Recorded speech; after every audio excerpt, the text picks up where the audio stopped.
All right, good morning, everyone. First, to let you know, it's a recorded version. It will be translated by the administration of the Institute, and then I think after 2 or 3 days or after 1 week, they have a panel that will go on and will be translated and broadcasted also and Afghan media channels and their own social media platforms. So this is a recording we are doing today, just to let you know.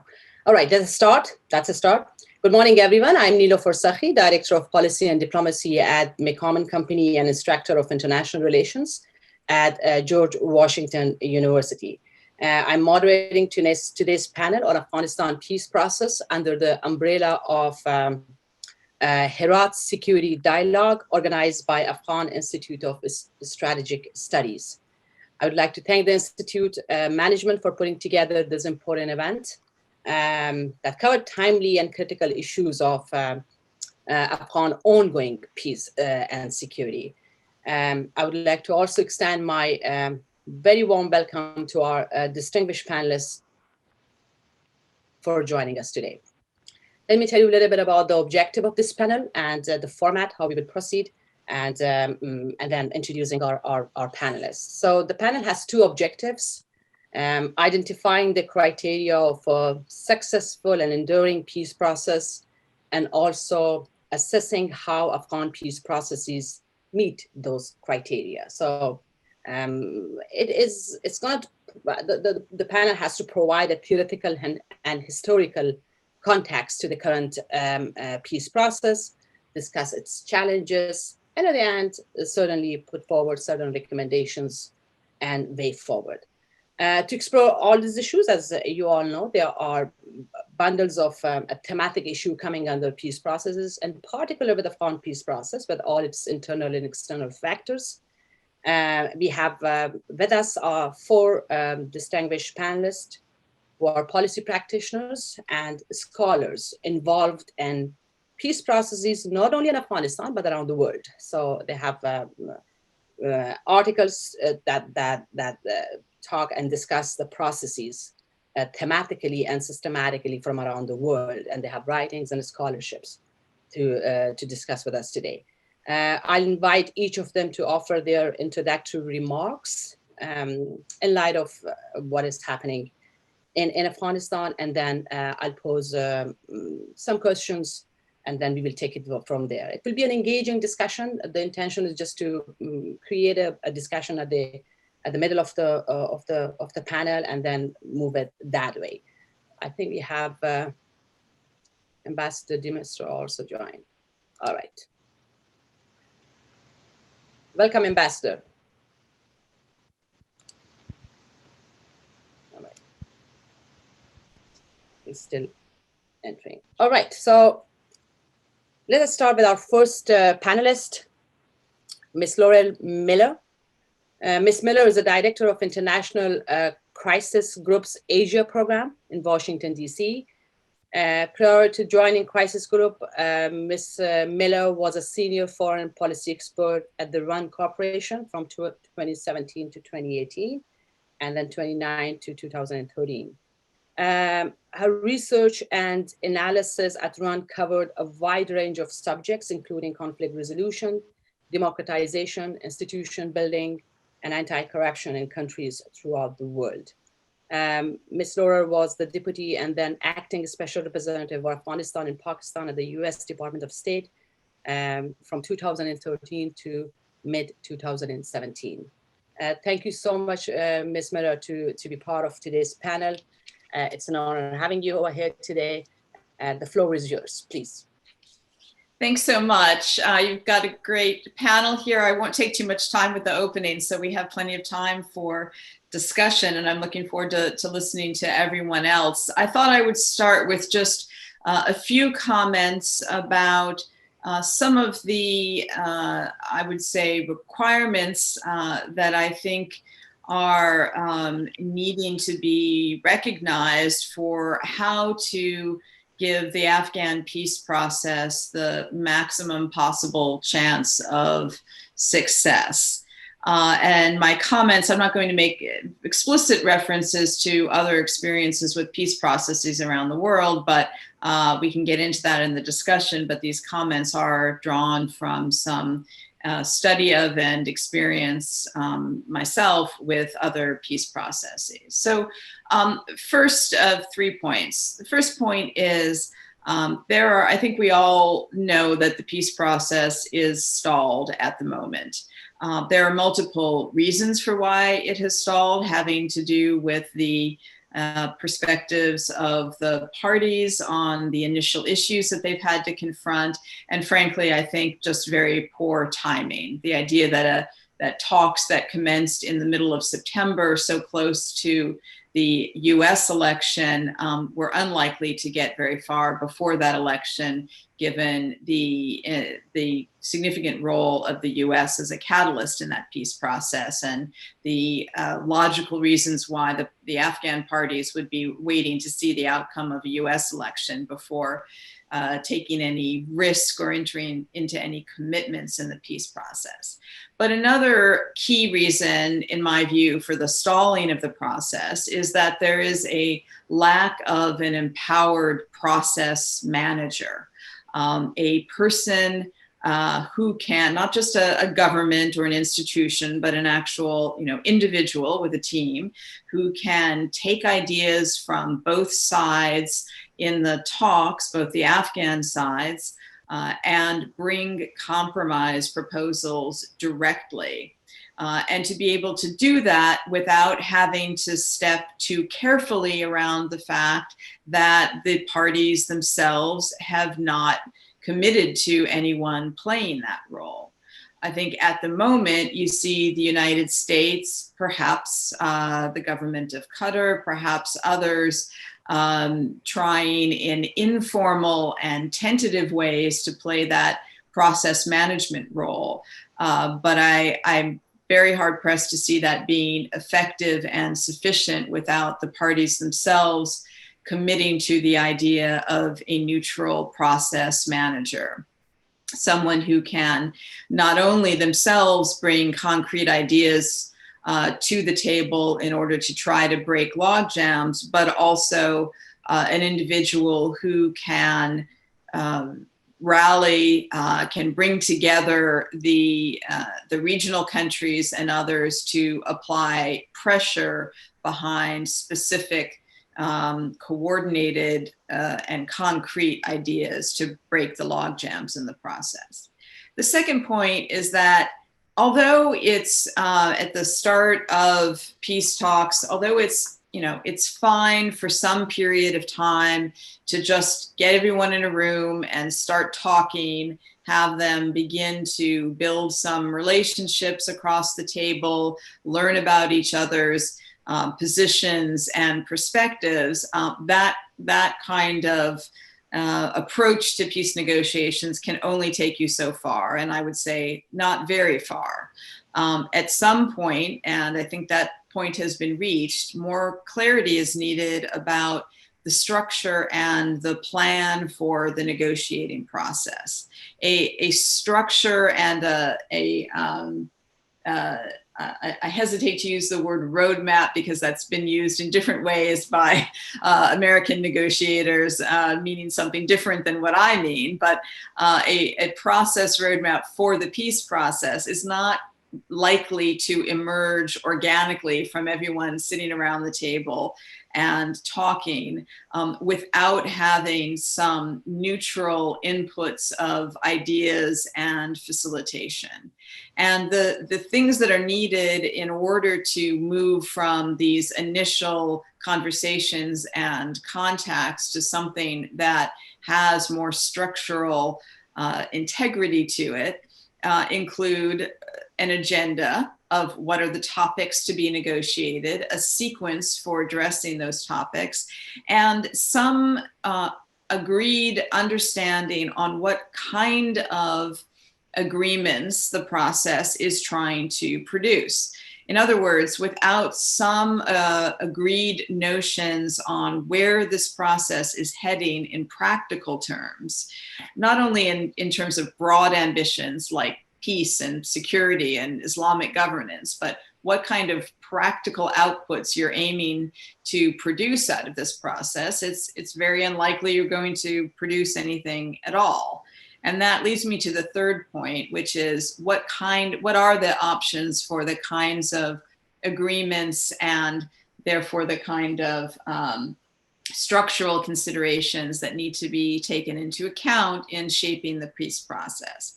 I would suggest there are three basic ways to think about this. One is a negotiation that aims for a comprehensive peace agreement and nothing short of that. In other words, negotiate everything and don't conclude the negotiation until everything is agreed. That can take a very long time. That can be very challenging, but that is one way to approach the peace process.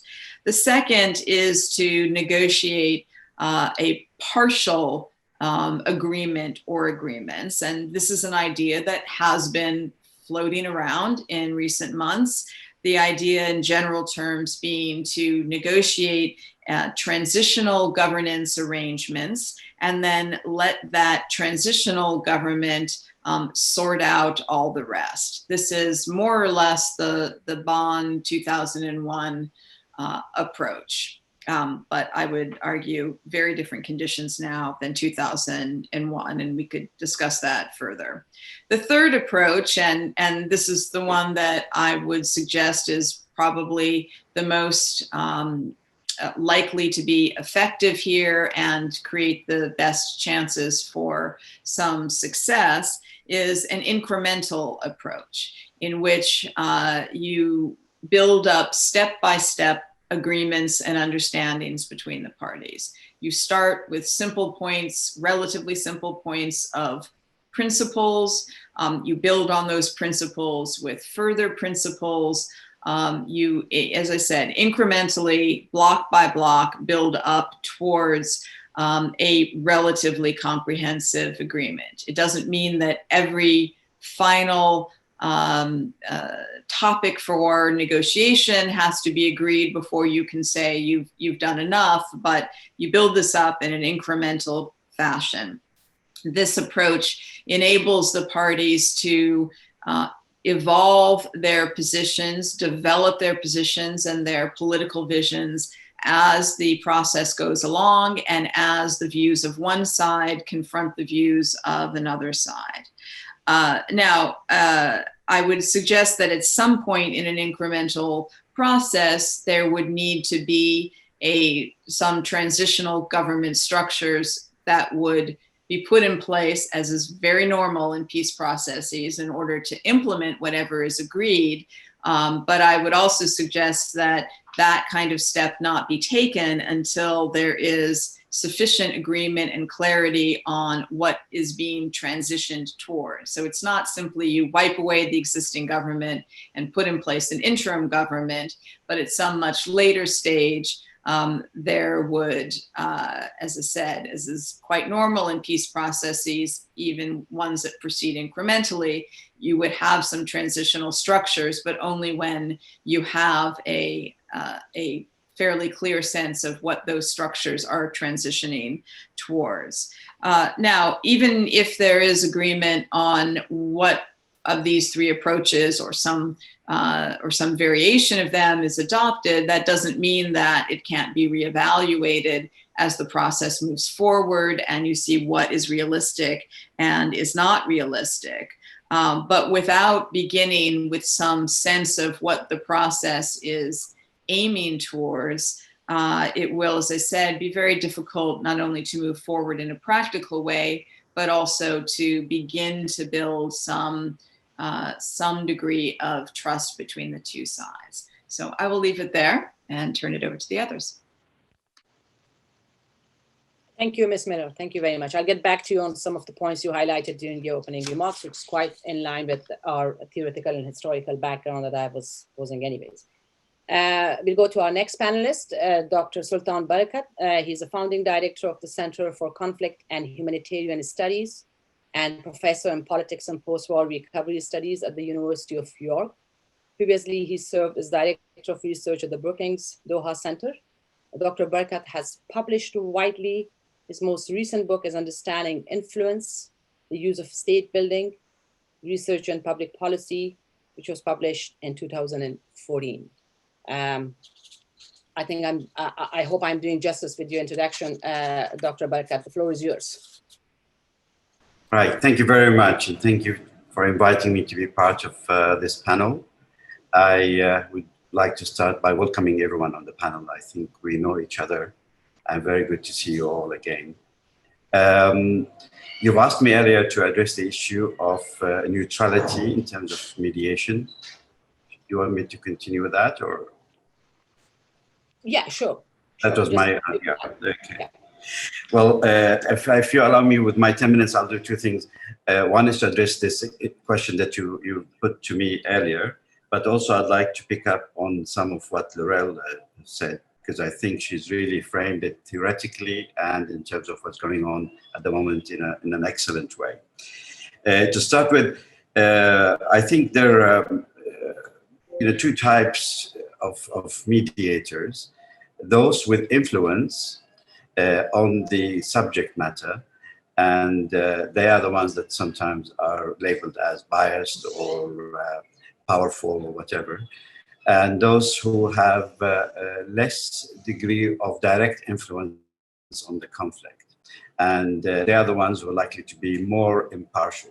I think totally neutral is very, very, very difficult these days, even amongst the non-governmental actors, never mind the governmental actors. So at best, we aim to get an impartial mediator, somebody who would keep an equal distance between all sides as much as possible. And very importantly, going back to Laurel's point, someone who can manage the process. And for that, they have to be recognized and empowered by all sides to the conflict. And I think increasingly we're seeing types of conflicts where it is becoming more and more difficult for all sides to entrust one individual or one agency or one country. And that is pushing us increasingly into a direction of collaborative mediation, where there is more than one actor trying together to put a package that is acceptable to all sides. And to my understanding, Afghanistan has been one of those. The government and the Taliban did not agree on one side, and unlikely to agree on formally on one side only, but part of convincing them, the international actors involved to put together a team. And the team is led by Qatar, but it also includes Germany, Norway, Indonesia, and Uzbekistan. And the idea here is to have a team that can complement each other, and between them, they would provide a package that both sides would agree to. And that was necessary because we have a very unclassical issue with the Afghanistan talks, in that first, it wasn't the case that those sides, both of them, were really keen to talk to each other, or were keen to take an alternative route to violence in order to end the conflict. One side, at least, does not actually recognize the other side, does not value the other side, does not give them any weight, and it has been a real problem. They had to be convinced to come together, and it wasn't like it was their choice and they were in the market seeking and a mediator having a choice, trying to pick who would be the best country to help them through this process. The other complexity is that it is now a process within a process. The Afghans talking to each other is actually an integral part of the Americans talking to the Taliban. And that locking of the two processes has made it possible for the Taliban to speak to the government, but has also complicated things by, relatively speaking, maybe reducing the legitimacy of the government standing on its own, the sovereignty of the government as a government, to be able to negotiate with the Taliban. And that, of course, complicated everything from the very beginning, from them agreeing to come to Doha, all the way to agreeing on a person or a side to manage the process. In the last few days, there has been some progress in that they have agreed to Qatar, and more so to Mr. Mutlaq al-Qahtani, who is the envoy for the Minister of Foreign Affairs, to act as an unofficial facilitator. And he has been doing what Laurel has been alluding to, that he's been developing ideas, he's been putting forward compromises. And I think in the coming couple of days, we'll hear some good news in terms of the two issues that have so far stalled the process. The other issue that is really has complicated the situation in terms of choice of a facilitator or a manager for the process has been the fierce competition between many countries who wanted to host or play the role of a manager, not often because they were sincerely keen to bring an end to the conflict in Afghanistan, but more so because they are sincerely keen to serve the United States and maybe to get closer to the Trump administration at the time because of the very frantic type of politics that was going on over the last 4 years. So we had this competition, and it has led to major delays and to some instances of briefing negatively one against the other. And also they ended up being played by the parties to the conflict. And that is one of the reasons why we ended up with a model where more than one country are brought together to coordinate. I don't think we've reached a stage where a collaborative mediation has either theoretically or practically been worked out 100%. They're doing their very best, but still there are many possibilities for duplication, for miscommunication, passing on the wrong messages, exploitation by all sides against each other. And that is still going on to some degree. The other issue that has complicated the talk so far, I think, is lack of inclusivity in terms of opinions from within Afghanistan. There are obviously very outspoken groups of people in Kabul, and they have found their ways. There are political parties who constitute collectively the negotiation team that represents the government of the Republic of Afghanistan. But there are huge areas with many millions of people who've been totally left out of this discussion. And it has been relatively, I'd say, unique that the lack of engagement of the civil society, they've not been given really space to think, to engage properly. There were a couple of attempts to try and put together groups of intellectuals to be able to speak publicly and to discuss the various alternatives ahead of the country. But all of those got frustrated. And it has reached a stage where people are being killed because of their stand towards peace, because of their outspoken positions and so on. And that, you know, we do see it in other processes, but I think it has become a little bit more systematic. And somehow no one is really investigating who's killed whom and how this has happened. But there are a number of people, intellectuals, and particularly university-associated individuals who have been eliminated over the last couple of years without much questioning. And that has really limited the voice of the civil society in the talks. And finally, of course, the point that was very well illustrated by Laurel about the deadlines and the timing and the pressure for the American elections. It was an issue, but to everyone's surprise, both sides were not very keen to progress. You would have thought that at least the Taliban, given the deadline for Trump, they would have been more cooperative and moving faster on this, but they weren't. And I think this brings me to the final point. It is because of cultural issues, which we don't usually consider in these talks quite well. I think one of the mistakes that has been made is developing this, what has become now a buzzword or a statement about Afghan-owned, Afghan-led, without quite understanding what it meant and how is it going to be managed by an impartial third party.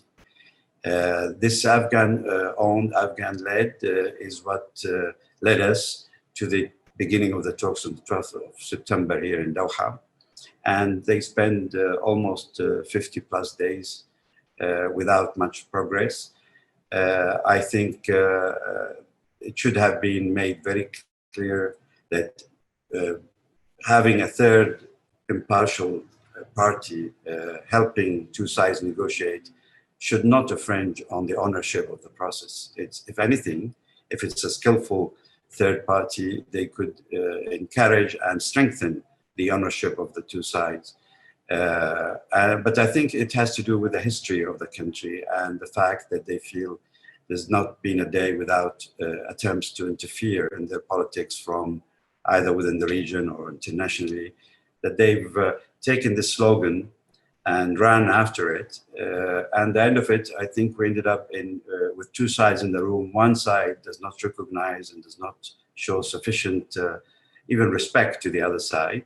And the other side has been brought in almost kicking and screaming and forced to come to the talks, particularly by the influence of the United States. And then we ended up where we are at the moment. We are hopeful that things have started to progress a little bit, as I said, over the last few days. And I remain optimistic in that I think this is still the best chance Afghanistan have ever had. I don't think, regardless of the change of politics in the United States, all should remain committed to seeing an outcome to this process. Thank you. Thank you very much, Dr. Barakat. I'll get back to you about some specific question in relation to mediators and role of mediation in current process. Let's get back to our next panelist, Dr. Chris Fair. Thank you very much for joining us. Dr. Kristen Fair is a Provost Distinguished Associate Professor in the Security Studies Program at Georgetown University. She has previously worked as a senior political science researcher with the RAND Corporation and also with the United Nations Office in Afghanistan. Dr. Fair has written extensively on issues relevant to politics and military in South Asia, including Afghanistan, Pakistan, India, Bangladesh, and Sri Lanka. Among her books, among these books are some very prominent books. She has the one that I have highlighted here is The Permanent Challenges of Pakistan, Police and Insurgents, and Political Islam in Governance. Thank you very much, Dr. Fair, for joining us. The floor is yours. Thank you for having me. Although I no longer have that fun sounding title. So while that's a bummer, it's because I got promoted. So I'm now officially a OG full professor. So wow, congrats. I'm completely off the chain now. I know the process. I know how tough it is. So congratulations. Exactly. So you kind of had to suck up some things, right? But there's no sucking up now. So, I have really enjoyed listening to Laurel Miller as well as Mr. Barakat. I am not, my area of expertise does not fall into peace processes. So I'm not gonna pretend to have that expertise. I think that their offerings are quite complementary. I think why I am frequently invited by the Afghan Institute of International Studies is because I bring a different perspective on this. So I think one of the things that I find in terms of framing the problem is that we speak of two sides, right? But there's not really two sides here. I don't think, now this can be empirically debated, of course, because the Taliban of today is not the Taliban of September 10, 2001. But I think it's still fanciful to think that the Taliban act on their own. And, I've been studying, of course, I'm a broken record, and I'm not going to pretend to be otherwise. As someone who has been studying South Asian security as a security system now for about 30 years, the one thing that I find is that while some countries strategic preferences change, there's one country whose strategic preferences don't change, and that is Pakistan. You know, I've been watching Pakistan's behavior through various inflection points, various transitions. And Pakistan's preferences are that Afghanistan should simply acquiesce. Pakistan's notion of strategic depth is not one of military. There was only one person who had that point of view, and that was Aslam Beg. But this notion of Afghanistan being a place for Pakistan's strategic depth is not new. In fact, the Pakistanis inherited it from the British. I know there's a lot of notions out there this was somehow a Zia-ul-Haq project, but it wasn't. The security architecture that the British built to manage two imperial systems, which is to say the competition between the British and the Russians, and the British and the Chinese, there was a counterpart, which became India, and that was the Northeast Frontier Agency. But Nehru decided that they weren't going to have this buffer structure in place in independent India that the British had built. And Nehru moved pretty quickly to make NIFA a part of India. And then some of that didn't work out so well. You would see parts of India's Northeast breaking out into insurgency with some considerable help from Pakistan's neighbors, especially from India's neighbors, particularly prior to the dissolution of East Pakistan. What's actually interesting about Pakistan, and you know, one of the sources of evidence I have for this claim is that I have reviewed virtually all of Pakistan's defense literature, going back to the beginning of that literature. Pakistan has not abandoned that fundamental architecture. You'll even see the Pakistan army resisting attempts domestically to get rid of that buffer structure. So the way the British had built is like a series of concentric circles, right? So basically the Indus was considered the core outermost boundary of the British Empire.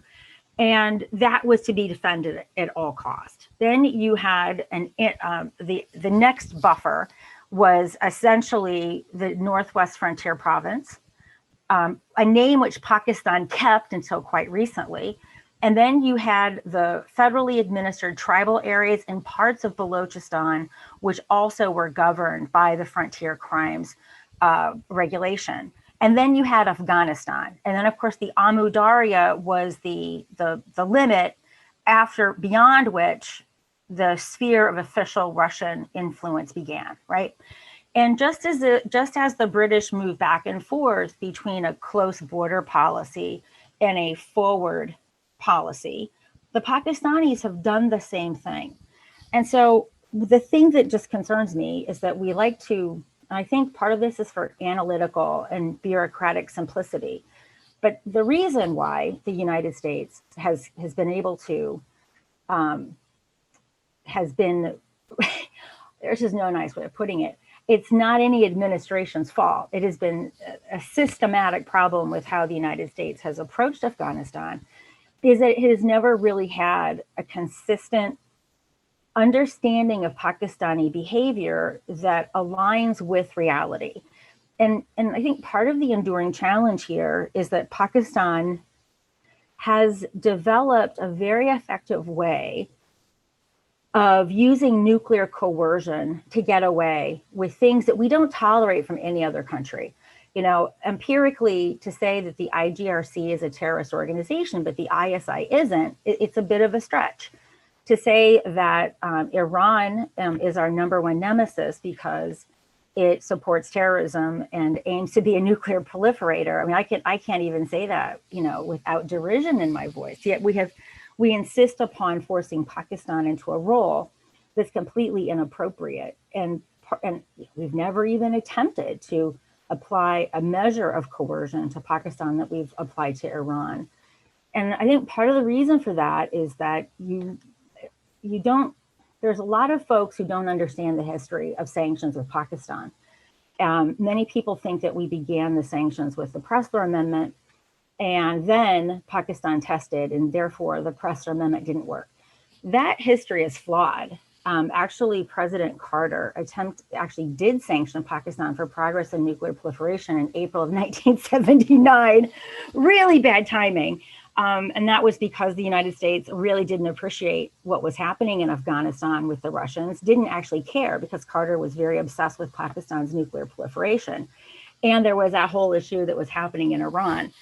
So by the time the Pressler Amendment is implemented in 1985, it was actually considered an accomplishment by Pakistan's Ministry of Foreign Affairs because it essentially moved the line forward, right? The 1979 sanctions, which Carter wanted to apply as early as 1977, was about a targeted nuclear enrichment. So what Pressler did was it moved the line. It acknowledged that Pakistan was not going to go forward, but it enshrined a gentleman's agreement between Zia and President Reagan, as well as with the non-proliferation hawks in the US government, state, and CIA, as well as the Cold Warriors, right? So this enshrined a deal. Pakistan, you don't test, and we want to apply sanctions. And every time you can actually read the certifications for yourself. The very first certification that Reagan does, it's a very tentative certification. And every certification afterwards had these caveats that I don't know how long we're going to be able to do this. So we know that Pakistan had a nuclear weapon somewhere between 1980 and 1984, and we know it's actually from Pakistani sources. So by the time the Pressler amendments, which are sort of like snapback sanctions, right? Because what Pressler did was simply reimpose the sanctions that had been waived because of the need to work with Pakistan.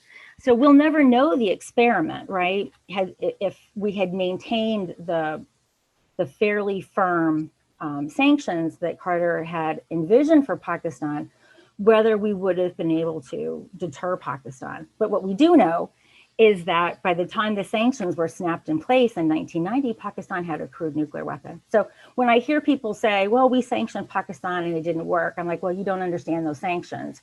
And so naturally they wouldn't work, right? So what I am very bothered by, and I think the Obama administration relative to the Bush administration had a very clear eye about the Pakistan problem.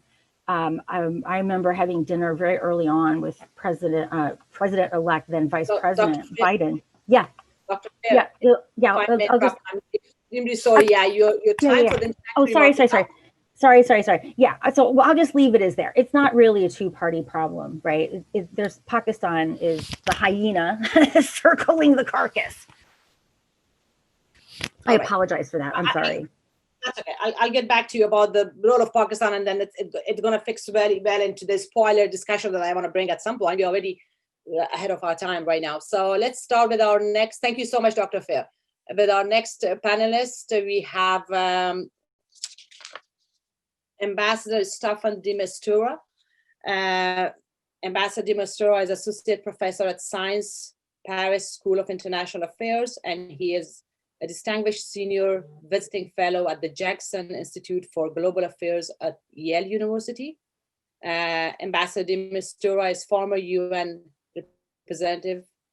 He worked as a special representative of the Secretary General in Iraq from 2007 to 2009, and Afghanistan from 2010 to 2011. He also served as a personal representative of the Secretary General for Southern Lebanon from 2001 to 2004, and then director of the UN Information Center in Rome from 2000 to 2001. Thank you so much, Ambassador, for joining us. The floor is yours for your introductory remarks. And if I may ask, please keep brief your introductory remarks. We have a lot of questions to discuss and argue with. Thank you. Thank you. I just to add a little bit, because it has a relevance on what I may be saying, I was also special envoy for the conflict in Syria, which had some similarity in terms of complexities of what we have seen later on, in terms also of the US involvement in Afghanistan.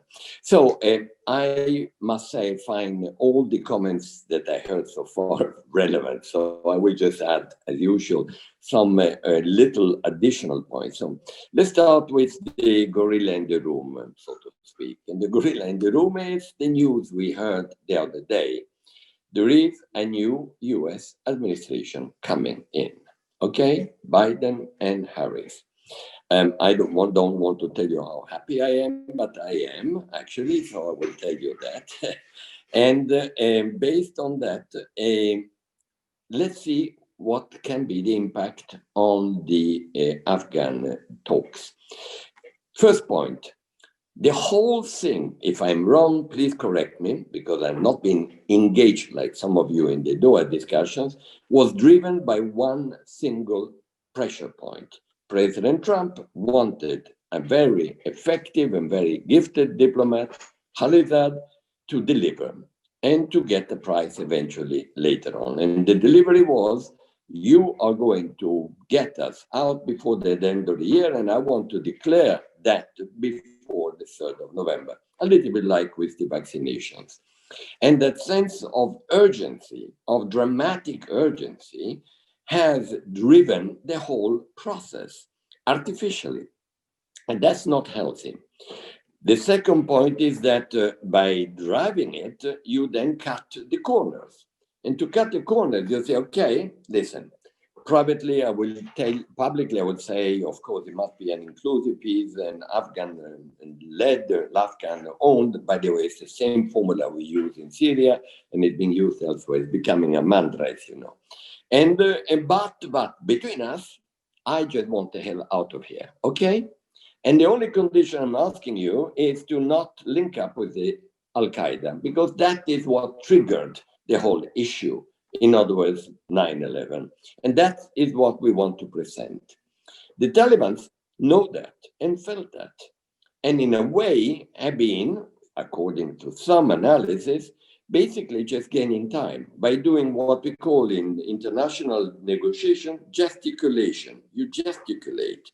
You attend a meeting. You pretend you're there. You sit and you don't recognize your counterpart. In Syria, it was the same.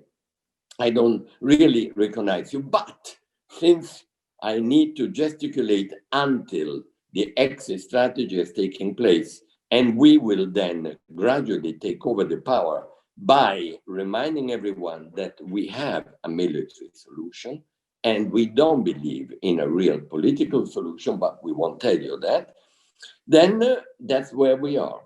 Now, if that theory did hold, where are we today?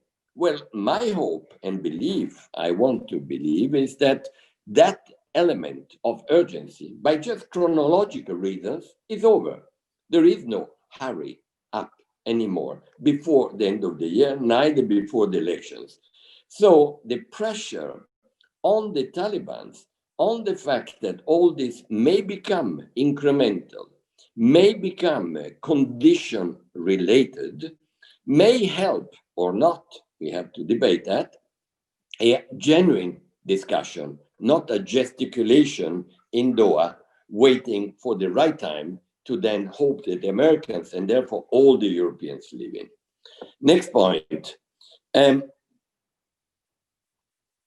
I believe, like you said, in the incremental aspect, and therefore the classical one, according to the manual of the perfect negotiator, is ceasefire and then identify commonalities. I know it by heart because we have been using it in Syria. And the commonality means, unified country, no foreign interference, respect of certain things, but a beginning of a sort of critical mass about issues around which they can agree upon. Except one, like in the case of Syria, the mother of all issues, which is who is going to be really in charge. Mr. Assad, the Taliban, the government, that we won't talk. We will actually implement it physically.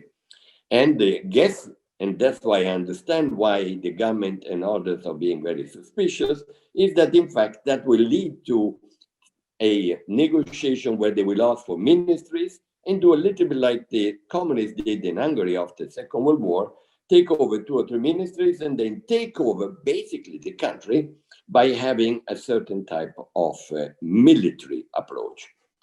Last point. So what can we do? Well, if the Biden-Harris administration will feel not anymore bound by this dramatic artificial deadline and start becoming more incremental, while still, we all agree, stay long and wanting to get out, because that's 17, 18 years, and link it to some incremental concessions, or else there will be pressure, military pressure, or incentive, economic incentive. That's where European Union comes in, who has no intention of staying on beyond the American military presence, but has the capacity of, in a way, in getting involved in making sure that whatever outcome will be sustainable financially, which neither Pakistan, nor Iran, nor Russia, or even US at the time of Trump, and perhaps even less than perhaps even so this new administration, wants to get involved with too much financial involvement. But Europe could, at one condition, and here I become personal, of course. I've been strongly advocating during my tenure for women's role in Afghanistan, in the parliament, to be elected, to stay elected, not to be thrown out once they were elected and replaced by a man. And the best way to do so was financial pressure. The Taliban will not want to be able to try to be in charge of a country which then goes into collapse. And Europe can be involved in that. And the thermometer to check whether they are serious about that one, women and therefore civil society included originally, not as a lip service at the end, will be whether they are ready to actually accept women education and women professional involvement. In that case, even Europe may be tempted to put some money. Conclusion, I have a lot of hope that what was a purely, totally artificial and non-honest approach of exit strategy at any cost can be turned into an exit strategy on an incremental basis, condition-based, using what works in negotiations, carrot and some sticks. Final last little point. I'm sure all of you have been watching Libya. We had given up on Libya, you know that. Three of my colleagues had resigned, including the last one, Ghassan Salameh, out of desperation. Too many players, too many proxy players. And guess what happened? National pride started coming up. And the Libyans started saying, you know what, mercenaries from one side and the other, and by the way, on both sides, Syrians, paid by one side and transported by the other side as well, were starting becoming arrogantly in charge of the conflict. The oil is ours. We are Libyans. And they started agreeing. We will see the devil is in the detail. Now, if there is one country in the world which has shown over centuries to be proudly nationalistic, it's Afghanistan. From the time of Alexander the Great to the British Empire, to the Russian, Soviet involvement, and now even with NATO. Perhaps that element may come up. We should stimulate that one. Libya is an interesting laboratory. Over to you. Thank you very much, Ambassador. I'll get back to you more on details. We have our last panelist. He has to leave soon, so let's have him. We have Mr. Scott Weber with us. He's the president of Interpeace, International Organization for Peace Building. Mr. Weber is a specialist in peace building and conflict prevention. Before he joined Interpeace, Mr. Scott worked at the United Nations in the Office of the United Nations Director General in Geneva and in disaster preparedness. Thank you very much for joining us, Mr. Scott. The floor is yours. Thank you very much, and Professor, and greetings to my friends on the panel, both Staffan de Mistura, Sultan, who I've known for many, many years. I'm afraid I will only have a couple minutes, given the time, so I won't try to focus on too much, because so much has been said, especially this last intervention by, I think, Ambassador de Mistura was very close to what I would have contributed. I just want to say a couple of words of a more general nature and less about Afghanistan specifically, because one of your questions was, what are the comparative experiences? What can comparative experiences with other peace processes tell us about what the Afghan talks are, what the Afghan process is likely to be able to achieve? And I would go so far as to say, first and foremost, that the Afghan process, despite what my good friend Sultan is saying, the Afghan process is not a peace process. And let's not dignify it with that name. It is not a peace process. It is a negotiation process, a political process, for exactly what Stefan was talking about in terms of the motivations, the incentives that governed that process were absolutely distorted, that had very little to do with Afghanistan itself. That's the first thing. Now, in our study of peace processes over the last 26 years, one of the things that we've actually come to a certain set of initial conclusions as to what the flaws in the ways that we conceive peace processes are, and that some of which are reflected in the current Afghan process. I just want to cite them very quickly. We don't have time to get into them before I have to go, but I'll just give you the headlines. The first is that most of these processes focus on negative peace, not positive peace. Most peace processes focus on stopping the fighting, the immediate fighting, but don't actually focus on building the legitimacy of institutions, the trust between different actors, and the relationship between the state and the people that has that what we call positive peace. And so let's not kid ourselves as to what these really are. This is really a negative peace process, if anything. The second major flaw with the way these peace processes tend to be conceived is that they are often elite-driven, very exclusive, and often outside-driven. Now, Sultan rightly talked about the not just mediation shopping, but the lack of coherent mediation around the current process. But to a large extent, these are exclusive affairs. Stefan rightly pointed to the fact that women are not involved. That's quite obviously one of the biggest flaws of this entire process.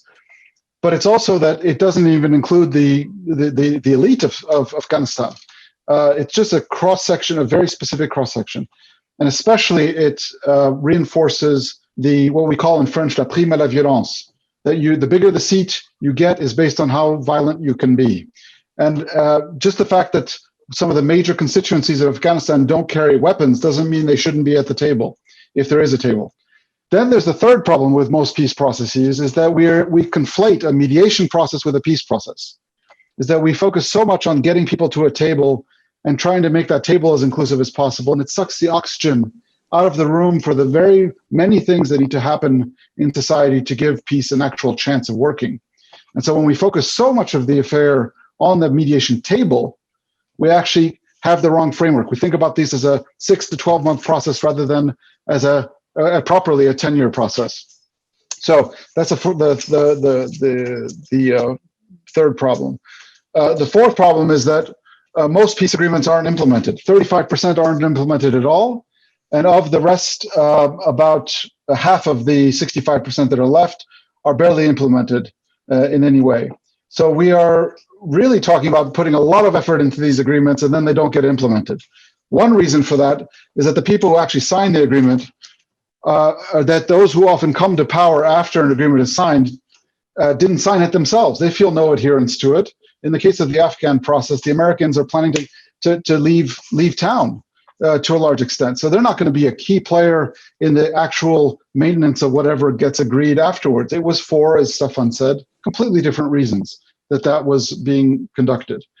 And then I could go on. Another, just to cite very, very quickly, one additional structural problem with most peace processes is that they don't go deep. They don't actually address the historical roots of why a lot of these movements exist, why a lot of these tensions exist, what is at the origin of the lack of legitimacy of certain institutions, et cetera. So there are more of those headline kind of reasons that we've identified, but they are all present, frankly, in the Afghan process. Almost all of them are present there. So I think this process is doomed if it doesn't start to address some of these very structural weaknesses, failures even, of past peace processes. They're to a large extent wrapped into one in this one. So I think there's a lot more to discuss about how to overcome that, how to properly ring fence this process and actually get additional processes going that have more of a chance of getting the rest of society involved in actually thinking through what kind of society do we want, what is possible, what is not possible. But right now we've basically reinforced once again that the best route to the table is through violence. And I think that is going to come back to bite Afghanistan in the long run. Thank you. And I'm sorry I can't stick Thank around you for the so much. Q&A. It was wonderful. Thank you so much, and wonderful talk about that. That's exactly the difference between the political peace process and organic, comprehensive peace process. Laurel, do you have a question for Scott? Scott, before you go, I wanted to ask, do you think it's fair to say that almost all peace processes have almost all the flaws and weaknesses you just identified?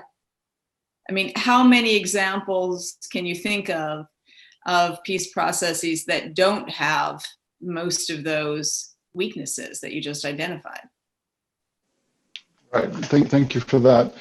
I think many of them have many of them, if I can put it that way. But as we say in French, le parfait est l'ennemi du bien. The perfect is the enemy of the good, right? And so it's not about trying to design a perfect process, and that's naive. I'm clear on that. But what we can do is be very, very savvy and very understanding of what are those traps that we've constantly fallen into because of outdated modes and models of how these things can and should be done. And we repeat them continuously because we're not learning lessons from what has worked and what hasn't worked in past peace processes. That's why with Interpeace, we're about to launch in December an international commission on inclusive peace to look at precisely over the next 2 years to study what are those flaws in peace processes around the world and how to create a new set of standards and reference points for the design, the implementation, and the monitoring of peace processes going forward. We can't continue to repeat these same mistakes. Countries and populations in various countries where we work, we're in many different conflict zones, tell us that they feel like they are victims of a peace process that was imposed on them. They have to deal with the consequences of those peace processes for 20 years. So how can we go back upstream and look at how are we conceiving, what are the notions and principles that are actually guiding how we think you do these things, and change the reference points from those that were drafted, frankly, in the 1970s and 80s that we keep repeating again and again all over the place. It doesn't mean that mediation efforts aren't critical. They are a critical part of these efforts. Of course, you need at times a third-party mediator. Yes, you need Afghan-led or locally led processes, but there are also challenges to that, as we know. So it's all about nuance, but there are some things that we have learned should not be done. And yet we continue to do those too. So what should be done, there's a range of options, a range of different ways of approaching the decision-making on which option that the actors should choose. But there are definite don'ts. And those are the ones we keep repeating again and again. That is just, I mean, it's irresponsible. Thank you. Thank you. Thank you very much for your time, Scott. If you want to leave, that's completely fine. All right, let's continue the discussion. Thank you very much. Bye for now. There is I think Scott brought up a very relevant question that I wanted to ask anyway about the political aspect of this process overall, and where do you all experts see right now the situation in light of what has happened so far? Laura, you talk a lot about the comprehensive peace process. The recent research that you highlighted, and also you lay out the theoretical framework and approaches how to move forward with comprehensive peace process. The shortcomings that Scott highlighted and many highlighted over here, the lack of inclusivity, the political aspect of it, very much based on a U.S. administration agenda, and many other things, the spoiler, the regional dynamics. How do you see actually this comprehensive model that you are proposing and you worked on and you see could be a way towards sustainable peace could work in light of current situation? Or if you see really it's going to work, are you optimistic about it? Look, I mean, no, I would not say I'm optimistic that this is all going to work out the way I would prefer that it work out, unfortunately. I think, in reaction to Scott's points, yes, I fully agree it's important to learn from previous experiences around the world and to try to correct what he characterized as errors. However, I think you also have to consider, why do those same errors keep being committed? And it's because, it is politics and it's human nature. And I think it's quite important to keep the ambitions about correcting many of these errors in check, because I think the kind of circumstances where you might theoretically have the greatest capacity for a peace process to be a real peace process that does correct all those errors, theoretically, is where you have one side or one party, either internally or externally, that has by far the dominant position and capacity, and can therefore impose more, and not have to reach flawed compromises. But then you also have to consider that was precisely the situation in Colombia. Much more capable government than insurgency. And, it's not going perfectly well. Again, human nature, politics, actual facts as to how people live their lives. I would like to, this isn't a direct answer to your question. I would not propose that. I do propose an incremental process, not a just go for some comprehensive agreement from the outset and not build up towards that. But I would like to make a pitch for what Scott disparaged as negative peace. Negative peace being the absent, a dramatic reduction in people killing each other. To my mind, there is great value in negative peace. The kinds of criticisms that he just leveled against a negative peace outcome are the criticisms that were leveled against the Bosnia peace agreement that was signed 25 years ago this month. Lots of problems with it. I worked on that peace process, so I'm intimately familiar with it. I was a member of the US delegation and worked on the drafting, et cetera. Many problems with it, many flaws, there wasn't the kind of institution building, knitting institutions together. Let's not forget that in just a few years of war, 100,000 people were killed in a country, Bosnia, that is 1/10 the population of Afghanistan. We forget this was an extremely violent war with many people dying. And it seems, we look back as if that was just a quaint experience of the past, which is not the case. 25 years have passed and the war is still ended. It is a fragile country. It is a problematic country. I would regard an outcome like that for Afghanistan, having many problems still, but violence, if not completely ended, dramatically reduced for 25 years, as an enormous success. And that is negative peace. And I think it's important not to lose sight of that. I'd be interested in Ambassador de Mistura's comments on that too, and reflections on Scott's points. I'm not criticizing what Scott was saying. I think it's important to learn lessons and try to structure this well. But it's also important to, in my view, keep the highest value. What is my sense? It's up to Afghans to decide this, but my perception of the highest value is ending the vast majority of the killing and the loss of life. Yeah. Well, thank you. I also think this is a process. Can I jump in on this? Yeah, Ambassador. Yes, please go ahead. Then I'll put my comments. I fully agree with what you said. Donner du temps au temps is the usual old philosophy, which not often can be applied. In the case of the Balkans, it did work out.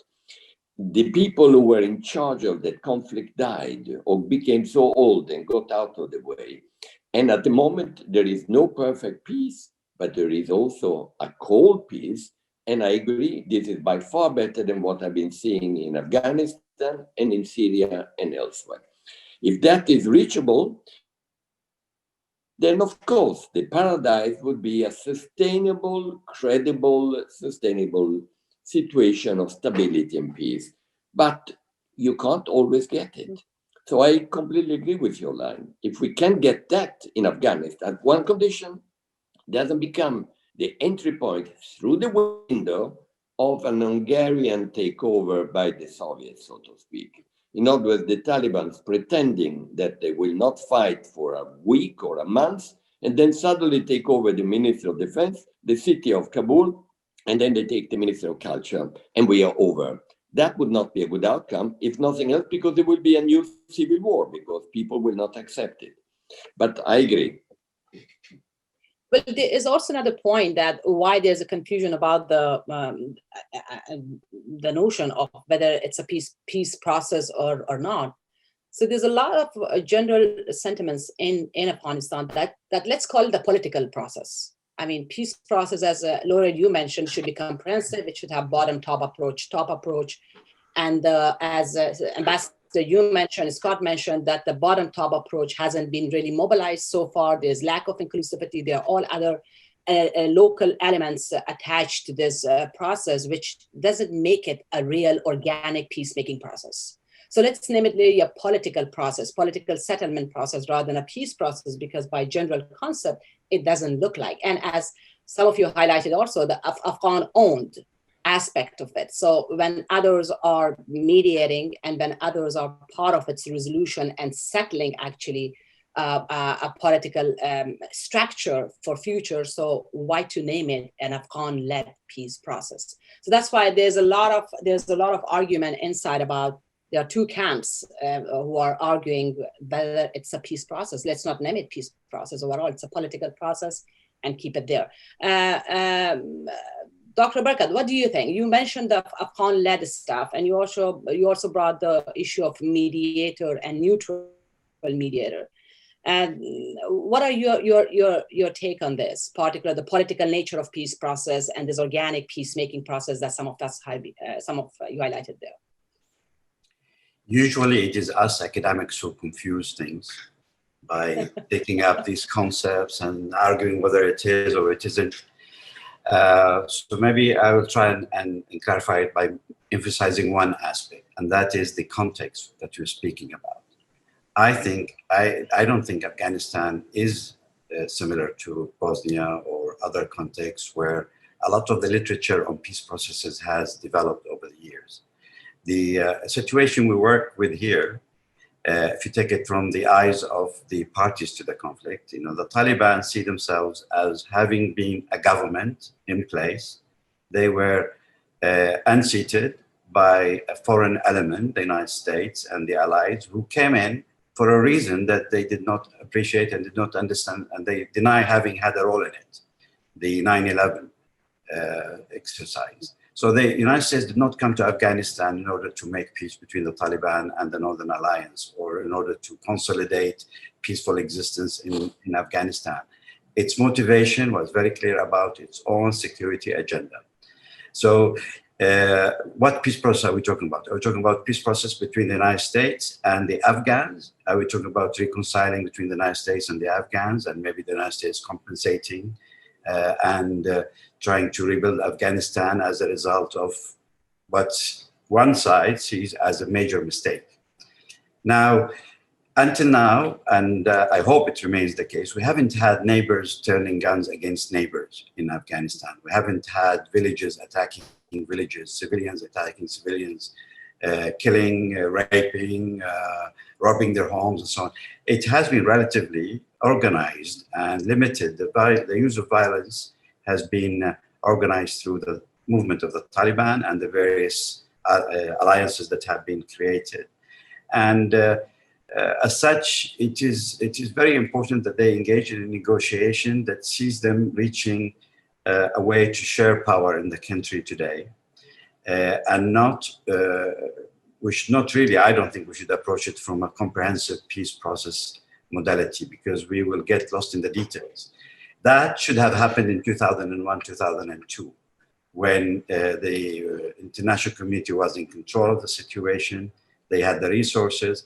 Then they should have engaged, and they should have made sure that even the areas that remained under the Taliban or were insecure areas were included in the development plans, in the rehabilitation that took place in the country.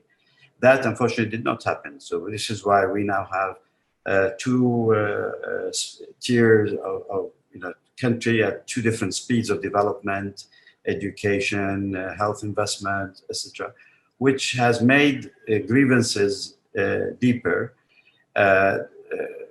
And to be honest, I'm often surprised when I see people from the two sides sit together. They don't really have that deep grievance inside them, against the other. There are a lot of issues they disagree with, politics, ideologies, the use of violence, and so on. But it hasn't really reached the level of more entrenched civil wars elsewhere. And to me, I see that as an opportunity. So it goes back to Mr. de Mistura's point about building a national pride. I think Afghanistan has the case for that. It could actually work in Afghanistan, that they start thinking as Afghans. The main problem is, of course, sustaining Afghanistan as a country. I recently wrote a piece in Al Jazeera. People underestimate the deficit that exists in balancing the books as far as Afghanistan is concerned. It's not like a huge trophy for whoever was going to take over the power. They have to come prepared to put forward ideas of how they're going to really take their country forward, way beyond the pattern that has persisted so far, which is not far from an improved humanitarian model. There hasn't been major development in investment, institutions properly done, trade, etc., etc. A lot of the assistance is still very short-term assistance. A lot of it is still very much focused on minimal provision of poverty eradication and dealing with minimum aspects of education and health and so on. That will not sustain a stable country. And by not sustaining a stable country, stable politics, I think Afghanistan, being a landlocked country, will always be the playground for its neighboring countries, and will find it very, very difficult, no matter whatever regime takes over eventually, to maintain its independence and look after its own citizens. Well, thank you. Just to add in what you said, Dr. Barakat, about the process itself, I'm also in the belief that it is a peace process. And what I have written before, so since the process started, that I categorize the process into 3 phases. The first phase was the 29 February signing of agreement between the United States. The second phase is intra-Afghan talks, and the third phase has to be started, which is a regional regional talk or regional agreement, whatever we want to name it. So I according to my writings and my research that I did the research from 1980 onwards of 3-4 peace processes in Afghanistan, I think it is a peace process. And that's why there's a lots of hope that I attach to this process, that it should not fall apart. It should move ahead. There's a lot of momentum internally, externally. And that is why that's an important element that I think some of us are in line with in pushing this process to work out. And that's the political deal or political settlement or political solution is the only solution to war in Afghanistan. With that, let me go to Christine. Dr. Fair, you have also a question for Dr. Barakat that you highlighted in the text. And if you also talk about the role of the spoilers, you discuss Pakistan in detail. And do you see Pakistan in future or now as a spoiler in this game? Yeah, well, thank you for that. And again, I really apologize for going over this morning. So I wanted to go back just to get clarification on some of the very interesting things that Professor Barakat said. So Professor Barakat described one party is not recognizing the legitimacy of the other, and the other party coming in, kicking and screaming. And I'm wondering if, so that's my first question, if he would clarify to which party he actually assigns those attributions. And then second, I wanted to clarify that while the Taliban might view themselves as a previous legitimate government that was unsettled by an exterior, a foreign power, the Taliban did not come to power in Afghanistan on their own steam. The Pakistan military, inclusive of the Air Force, gave them every type of military training, military assistance. They gave them money to buy off their rivals. I mean, this is very well documented. So I hope no one is indulging the Taliban's fantasy that they are an indigenous power that came to dominate most of the country on its own steam, because that is simply fallacious. That's what Pakistan used to say, but even Pakistan no longer admits that that was the case. So could you clarify whose party was characterized by which interesting sentence, and then also whether or not there are people actively indulging the Taliban fantasy that they did this all on their own? Can I answer? Oh, yeah. Okay. Well, obviously it's the Taliban who does not see the government as legitimate and refer to it as a puppet regime for the United States. So they saw themselves as negotiating with the source of the problem of the conflict for them, and that is the United States. That's why I said this is one of the issues that have complicated the process. Usually you get two sides who are wanting to talk to each other. But here we have a side that doesn't even think there's any value of talking to the other side. If they reach an agreement with the United States, then that's it. Mm-hmm. That is what they aim for. In terms of the history and how they've risen and where they are, I don't really have a personal view on that. And I know the history of how the Taliban have risen. But there is no questioning that at the moment they have a great deal of influence in the country, and they control a huge parts of the country, and they have a huge following, and they are at a juncture. They are moving on. They are now. Their biggest worry, I suspect, is the rise of ISIS and Daesh, who is now competing to the extreme positions that they once held in the country, simply because the Americans, their arch enemy, has largely withdrawn. I mean, we keep talking about the Americans withdrawing, and the position may or may not change. The Americans made up their mind, I think, and maybe Laurel can correct me. In 2013-14, they've reduced drastically, and they've changed the nature of the mission and so on. And a lot of the numbers that Khalilzad negotiated with the Taliban had already been kind of talked about before they started the negotiation, and they could have happened with or without reaching an agreement with the Taliban, and that is because there is a certain capacity, and this conflict has become the longest United States conflict ever. And the return on it is not great. If you read the reports coming out from SIGAR in terms of corruption and the amount of money, the billions of dollars that have been misallocated in Afghanistan, you can understand the position of the United States. It's become a bit of a black hole, and the geopolitics around it have changed, and the priorities internationally have moved on, and there are many, many other demands. So I hope I answered your question.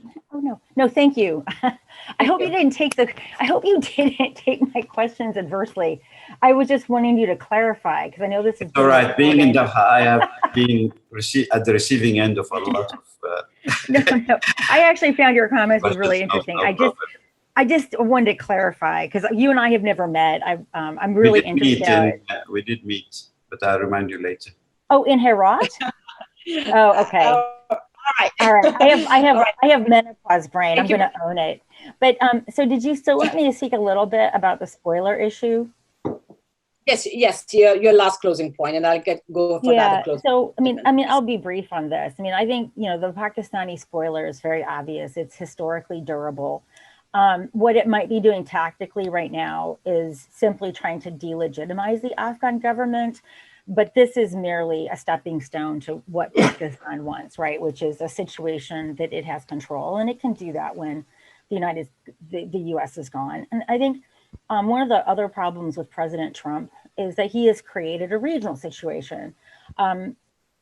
Iran. I mean, going back to the Pakistan problem. Pakistan there's nothing good that comes to Afghanistan from Pakistan except maybe some milk.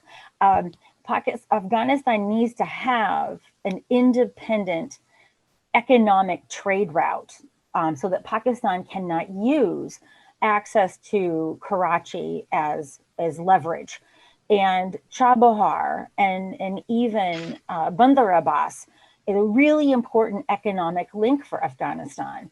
And because of President Trump withdrawing from a binding agreement with the Iranians, the JCPOA, it's made other investors like India that wanted to stay the course very wary. And Chabahar cannot be developed because of, no one, except perhaps the Chinese, right? Anyone that is connected to the international banking system is going to be very wary of developing Chabahar. It's not enough to have a deep sea port that's dredged, right? You have to have all of the business infrastructure to make it a viable port. So in terms of spoilers, I think the Trump administration has actually spoiled the prospects for peace in Afghanistan in a couple of ways. It will be very difficult for anyone to take U.S. diplomacy seriously after withdrawing from the JCPOA. Why would the Iranians even want to negotiate with us? Because what the Iranians have learned is that a change in administration means that we can simply evacuate agreements that have been reached. The other thing that, I think Laurel might be able to speak to this, because of my opposition to the Trump administration, I'm not exactly the most well-connected person in DC. But for years, I've been arguing that it's been really easy for us to discuss how many troops are in the country, what kind of role do they have. But what I have been consistently worried about is the economic transition, right? The Afghan state has never been a rentier state of this size. And the US government largely pays Afghanistan's bills. You can't right-size the government while dealing with an insurgency, right? Because when you unemploy those folks, as we have seen in Iraq, they tend to go and join the other side. And even though Ghani apparently, had a very fruitful business on fixing failed states, he knows what needs to be done, but he hasn't been able to do it. And because of the corruption, actually from the American side, as Sagar always tells us, but also from the Afghan side, it's when you speak to folks that crunch numbers, we don't really know what is the actual cost of sustaining the Afghan national security forces. And for me, the historical lesson as an academic is what happened with Najibullah, right? He hung on for several years after the last Soviet soldier crossed the Amu Darya. He fell immediately when his bills weren't being paid. And obviously the size of the rentier government that exists today is much larger than the one that Najibullah was put in charge of. So I am very concerned about the money aspect of it. Thank you so much. Thank you very much. Thank you. I'm just going through the closing remarks. We're already ahead of our time. So I'm going to frame the question and if you can please answer the questions when you're closing your discussion as well. I have a question about the ceasefire, Ambassador, for you. So what do you see from experiences in Syria and other countries? What is the implication of the ceasefire on negotiations overall? Does it have a positive implication or consequence or negative one? There are literature, there are empirical data that shows in some countries a negotiation did not help the intra-negotiation. The ceasefire, did not help the intra-negotiations. It freezed actually the negotiations rather than speeded up the process. So what are your take on that and your experiences, say? Well, first of all, we are not looking at it as, all of us, I see, have been involved in the conflict mediation or currently are trying to. So we have an emotional involvement, and the emotional involvement with the Afghan people or with the Syrians or the Libyans is any reduction of violence is good news, okay? So we are not going simply to say this is not practical or may complicate the negotiation. If there is a reduction of violence, like we saw in Daytona or we saw elsewhere, even 1 week in Syria, and with John Kerry, we were able to do it in Lavrov, for 6 months, people are alive. Secondly, it is helping the negotiation because spoilers until they take over, which was the case in Syria and has been recently in Afghanistan with the attacks you have seen, horrible attacks, try to spoil it. Now, this is contradicted by one element, which sadly is historically proven, at least on my own experience.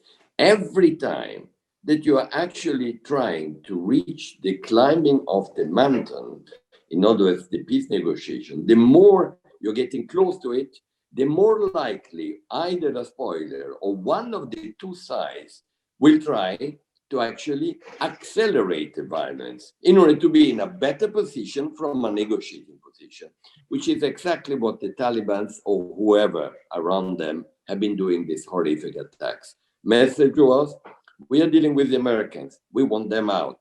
But you, government and others, remember who is going to be stronger and pay attention to that. We have the upper hand and we can be terrorizing you. So negotiate with us in that terms.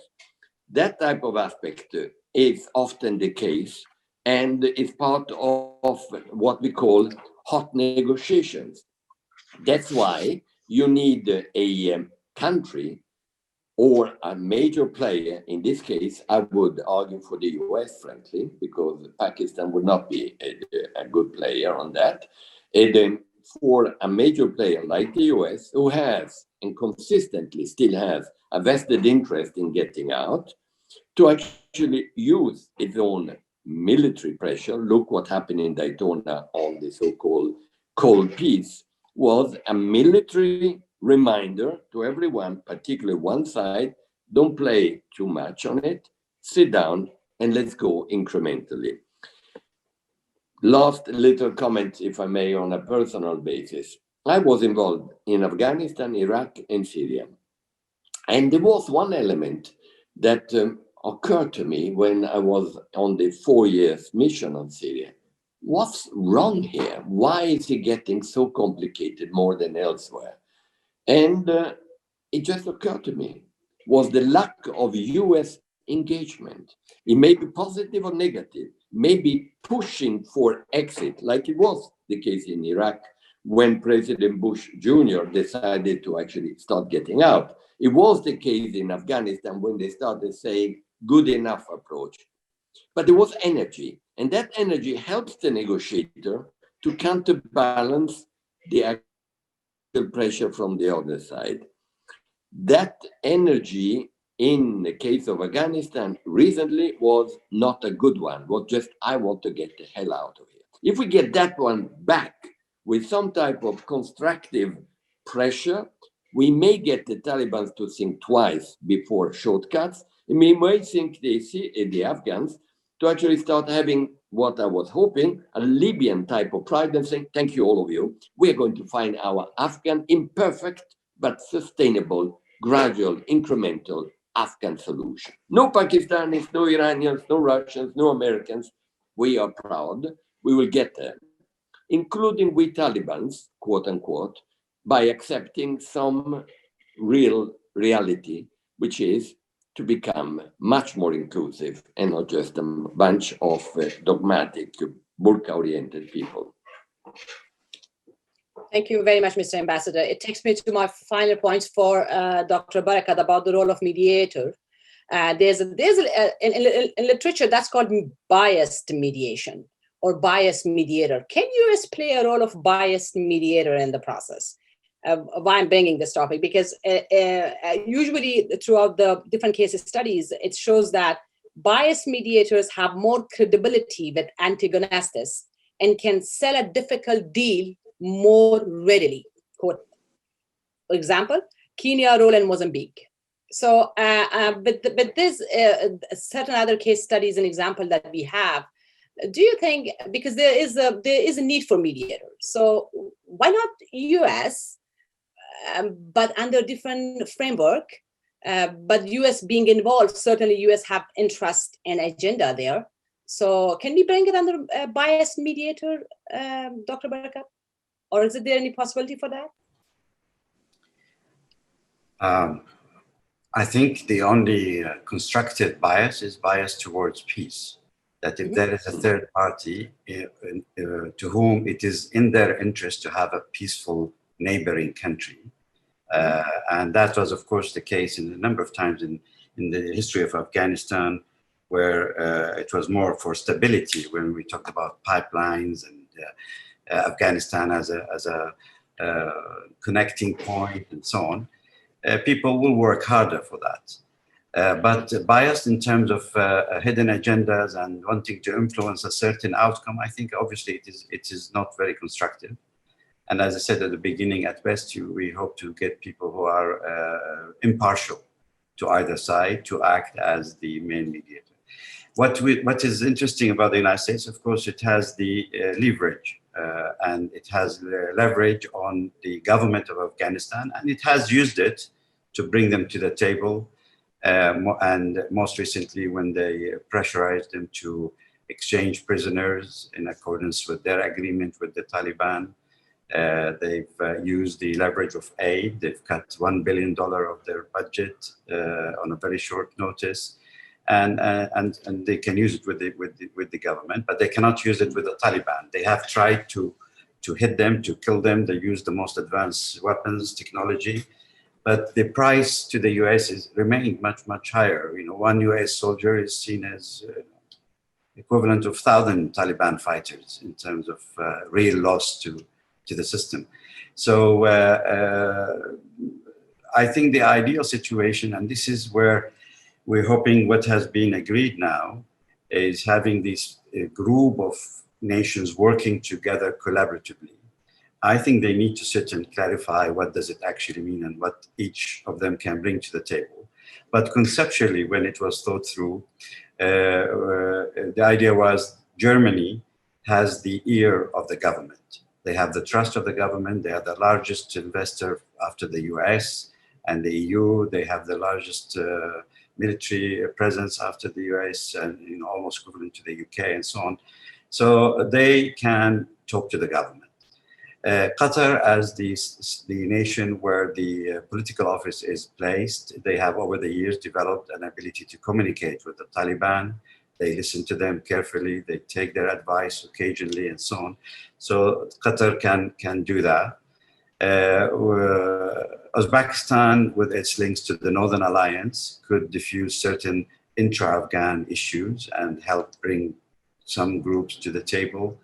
Indonesia, we thought at the time that Indonesia can offer very interesting models of diversity in governance and in reform, including Islamic reforms or reform of Islamic governance systems. Indonesia, as you know, has been through a lot of terrible conflicts, and some of it went at the core of understanding of Islam and political Islam in particular. And the idea was that they may be able to bring that to the table.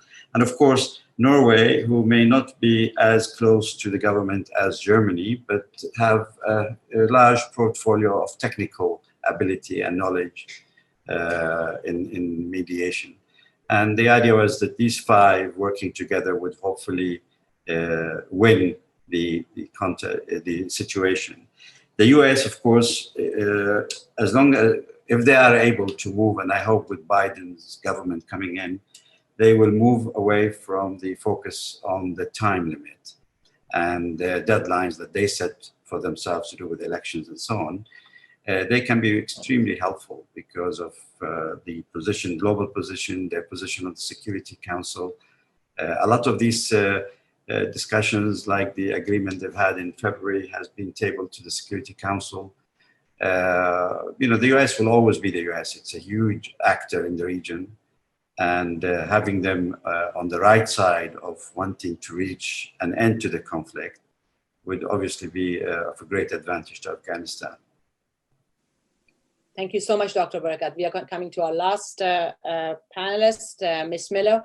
In light of your expertise in policy, let us end up with a policy question here, and especially with the new administration, with the new upcoming administration, hopefully soon, here in the US, how do you foresee the peace talks going on, or overall the peace process of Afghanistan going on, and what scenario you foresee in next couple of months or beyond that?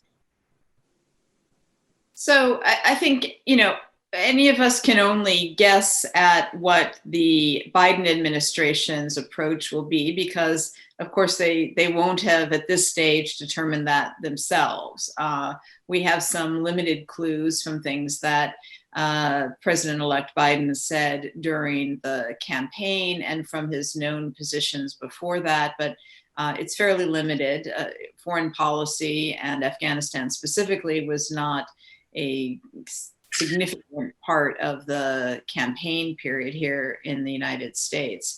I think in the very near term, over the next 10 weeks before the Biden administration takes office, the key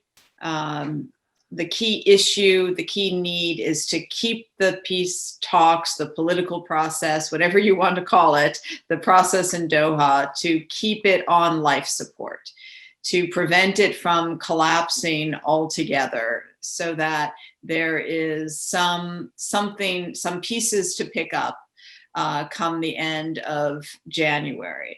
I don't think the ambition for the next 10 weeks should be any greater than that, because I cannot imagine any logical reason why any of those sitting in Doha would do really much more than just agree to keep talking for the sake of talking and not letting this fall apart entirely. If it's possible to finish up the agreement on the procedural rules, that would be fantastic. If they can begin to speak about the agenda, that would be good too, and that would be my maximum ambition for the coming weeks before the Biden administration takes office. I do think, because Biden himself, President-elect Biden, has a lot of experience with foreign policy and with Afghanistan specifically, and his known senior-most advisors also have knowledge and experience with Afghanistan, that we will not see the kind of lengthy learning curve on this issue that is more typical of new administrations. There's I think, a much higher prospect that they can get going very quickly on foreign policy issues generally, including Afghanistan, than would normally be the case, which is a good thing in these circumstances. I think they will have a number of difficult decisions to make about how to regard the Doha deal signed in February, how to perhaps fill in some of the ambiguities or not, how to think about timelines and deadlines that have previously been stated. I would expect there to be a pragmatic approach to these issues, and not the kind of artificial rush that we've seen related to the US election, and frankly, just the risk that there has been over the last couple of years that President Trump might just suddenly do something precipitous and dramatic, and that always hanging over, the question of, is there going to be a tweet that just changes the policy? We're not going to be having that kind of situation any longer, which is positive. That said, I think a very difficult issue for the Biden administration will be how much time to give an Afghan peace process. There are going to be there are different views within the Democratic foreign policy establishment as to how long the United States should stay committed militarily to Afghanistan. I think there's no one who disputes the value of a peace process, a political negotiation, and that a positive outcome with that is by far the most desirable outcome. But a year, 2 years, 5 years, more patience, I think, is likely, but how much more patience? It's just quite unfortunate that this opportunity for peacemaking has come so very late. It makes it difficult to anticipate the kind of endless patience here. Certainly as much patience as there could have been, 10 years ago if this had really gotten going. So that's a bit of the picture ahead. I think on the question of mediation will certainly be one that is on the Biden administration's agenda to look at.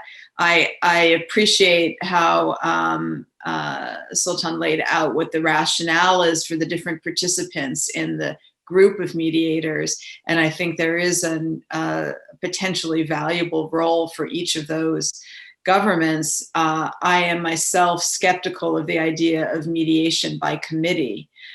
So I think, there will have to be some consideration as to how to really clarify roles and responsibilities for that to operate effectively. And I guess my last word will just be, I do believe an impartial mediator is necessary, but that doesn't mean that there isn't a very important and strong role for the United States to play alongside an impartial mediator. And an impartial mediator is not going to be effective if it's not clear to everyone that the United States, as well as the Afghan parties, supports that person and is working closely with that person, which not in a way that compromises the impartiality, but brings an empowerment to that role. Thank you so much. Thank you so much. Valid points. I'm so sorry for keep you more than what it was expected.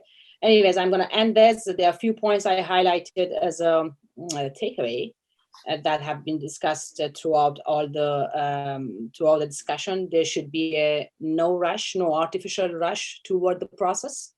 There is need for collaboration mediators. There is need for building principles towards comprehensive agreement. The process should go on. It should, and all the elements that could prevent it should be resolved. So it should prevent, there should be efforts to prevent the process from collapse. And the inclusivity component was also highlighted by some of our panelists that could complement the ongoing current peace process. With that, I end this panel. Thank you so much, everyone, for participating in such an engaging discussion, timely and critical. Have a good rest of the day. Bye for now. Thank you.